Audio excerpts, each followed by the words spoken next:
Hello, Rowan Mithril here once again, and we've reached the halfway point.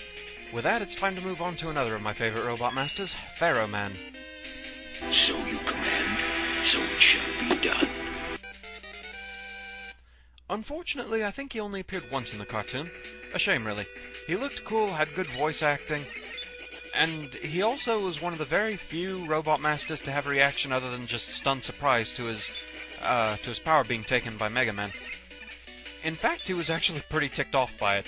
He delivers this sudden punch to MegaMan's face, which somehow made for a really funny scene. These are sand scorpions. The problem with them is you never really know how fast they're going to move, so you don't know how much time you have to deal with them. Up there is a desert fly. Annoying due to the fact that it stays out of your way so you can't hit it, and it peppers the landscape with its shots. Unfortunately, we missed that jump, so we have to take the long path, which is, of course, populated with bug copters. I guess they're trying to fill in as scarabs here in the Pharaoh's tomb. Whatever the case, they're as annoying as ever. And here we have a Mummira. They kind of remind me of a Genesis game I used to play called Decap Attack, where you basically played as a mummy who threw his head at people to attack them. So yeah, that was a weird game, but pretty fun actually. Had we managed the shortcut, we would have ended up here. And now we must deal with hovers. Sort of a spiritual successor to footholders. Far less annoying, though. They constantly go in the direction you need them to go, instead of behaving like footholders, which go wherever they darn well pleased. Uh-oh. Did I just trigger Pharaoh Man's trap card? I suppose we shall find out in a little bit. I like those blue flames, very mystic up there. Nice decor.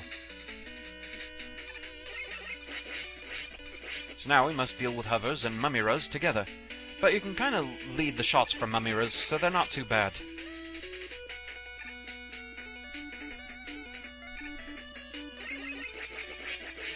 Oh, an extra trap card.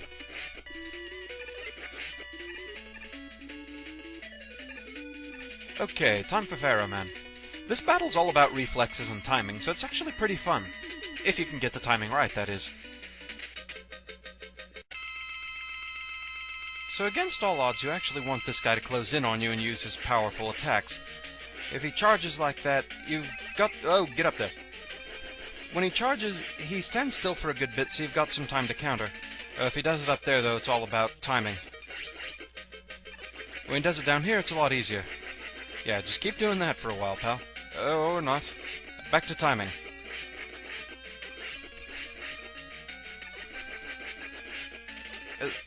Whoa, okay. Those are a little trickier to dodge. Oh, a little long-distance action? Okay. Whew! And Pharaoh Man is down. Goodbye, Pharaoh Man. You were enjoyed. But wait a minute. 2 extra lives and no curse? 1 up curse. Busted, plausible, or confirmed. Now I've got your power. And that power is the Pharaoh shot. Quite a nice one, actually. It's almost a chargeable metal blade. You can charge it up and fire it off in different directions. Very useful. So with that, 5 down, 3 to go. That one was good. That was a fun stage. Pretty challenging. Lots of outtakes. Yeah. Enjoy.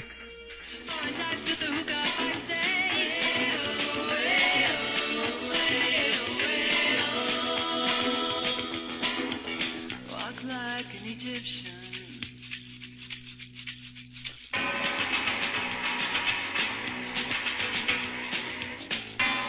Here we have hovers, kind of a reincarnation of the footholder, albeit less annoying, really. Oh, yeah, sure, I say that now. Uh-huh. Sort of a reincarnation of footholders. Oh, stupid bat. Being in close... Oh, bad timing, bad timing. So here we have desert flies and sand scorpions. The desert flies like to pollute the atmosphere with all their shots, while the desert scorpions... well, never mind. Against all odds, you kind of want him to be close to you and using his charged shots.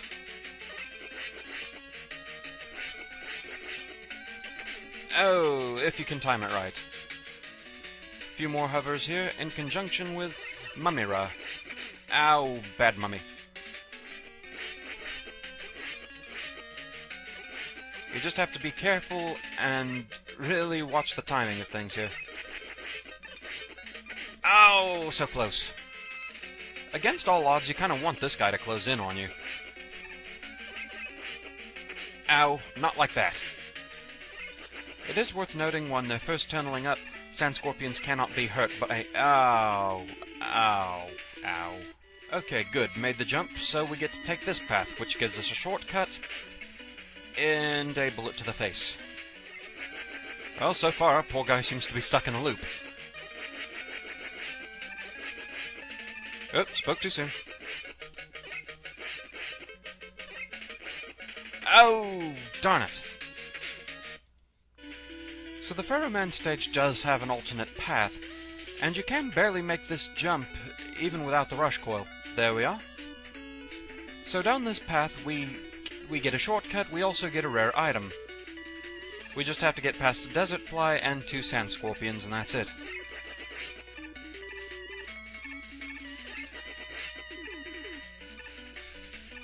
And there's the balloon adapter. Think item number 1 from MegaMan 2, basically. It acts the same, just looks different. And with that, we get a shortcut down here, bypassing the bug copters and a few mummiras. Quite nice. This stage had a good mix of things. There was a lot going on, but not too much to make it really feel impossible, and as such, I really liked this place. I give our dear friend Pharaoh Man an 8 out of 10. Fighting him without using the flash stopper, he was actually a little easier than I anticipated, but still, he does require some pretty precise timing if you use the method I used. Which actually was pretty fun. The stage itself, the main worry is things like the sand scorpions. It's mainly that first room there with the quicksand. A special note, as my friend Kit showed in his videos, in the Game Boy version you could use the rain flush to stop the quicksand. Not so in the NES games, so don't count on trying that. The rest of the stage itself really isn't so bad. The bug copters weren't in a precarious area for a change, thankfully. The mummiras, they're usually not too bad if you just anticipate where they're going to throw their heads and you can slide under them, things like that. It's mainly just the first room and dealing with Pharaoh Man himself, but still, it's enough of a challenge that I think it warrants an 8. So, nicely done, Pharaoh Man. You weren't cheap and you got a high rating. Thank you for watching. I hope you enjoyed the video. See you next time. Farewell, Pharaoh Man. You will live on forever in our hearts.